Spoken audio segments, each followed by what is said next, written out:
د تلیسیمیا ناروغۍ د نړیوالې ورځې د رارسېدو سره سم د یادې ناروغۍ په اړه عامه پوهاوی ترسره شو. د عامې روغتیا وزارت مسؤلینو وویل تلیسیمیا ناروغي دوامداره درملنې ته اړتیا لري چې په نړیواله کچه هر کال تر 300,000 کسانو په یاده ناروغۍ اخته نړۍ ته راځي چې په افغانستان کې هم زرګونه ماشومان په دغه ناروغۍ اخته دي. په افغانستان کې په تلیسیمیا اخته ناروغانو ته درمل په وړیا توګه ورکول کیږي او یو شمېر ځانګړي روغتونونه هم ورته جوړ شوي او ځینې نور د جوړېدو په حال کې دي. په نړیواله کچه هر کال نږدې 300,000 څخه زیات ماشومان د تلاسیمیا مختلفو ډولونو سره دنیا ته راځي. په افغانستان کې اوس مهال 5,372 د تلاسیمیا ناروغان ثبت شوي دي.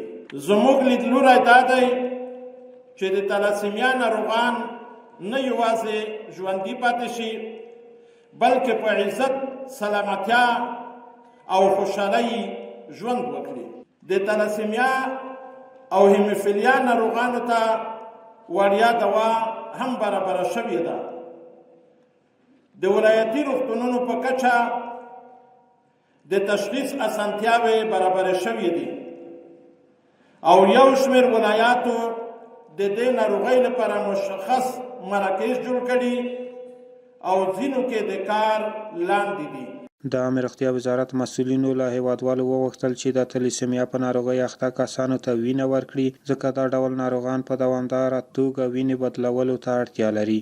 د داوطلبه وینه ورکونې کمپاینونه عام شوي او زه د همدې ځای څخه او د رسنیو له لارې پر ټولو هیوادوالو غږ کوم چې وینه ورکړئ او د دې ناروغانو ژوند وژغورئ.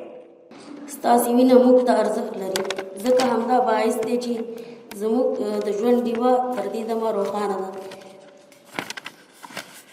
دغه راز د عامې روغتیا وزارت د قدرمنې رهبرۍ چې زموږ غږ تر نړیوالو روغتیایي سازمانونو رسولې او د ټولو هغه هیوادوالو څخه تر دې دمه پورې موږ ته وینه راکړې او نور کومکونه یې د تلاسیمیا ناروغانو سره کړي.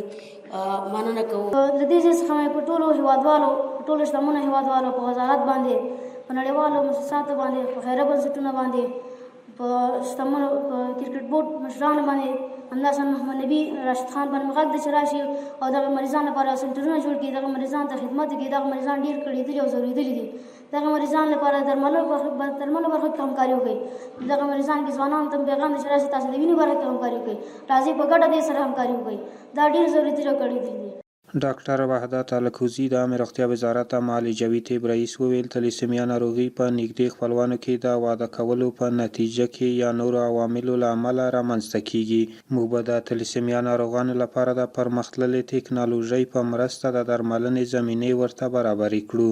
تلیسیمیا یو د وینې ناروغۍ ده چې دا د وینې د حجراتو د غیر نورمال جوړښت له وجې بدبختانه وي او په جینیتیکي توګه منځته راځي چې په دې کې د وینې حجرات نظر نورمال حالت ته خام جوړیږي او هغه د دې سبب کیږي چې هغه د وینې د حجراتو چې کوم نورمال ژوند دی دغه نه مخکې تخریبیږي او د دې بچیانو درملنه د لپاره به دغسې یو بستر یا سیستم جوړو چې د خپل ولایت او خپل حوزې کې عملته د خپل کور سره نږدې هغه معیاري درملنه چې ده هغه ورته ورسېږي.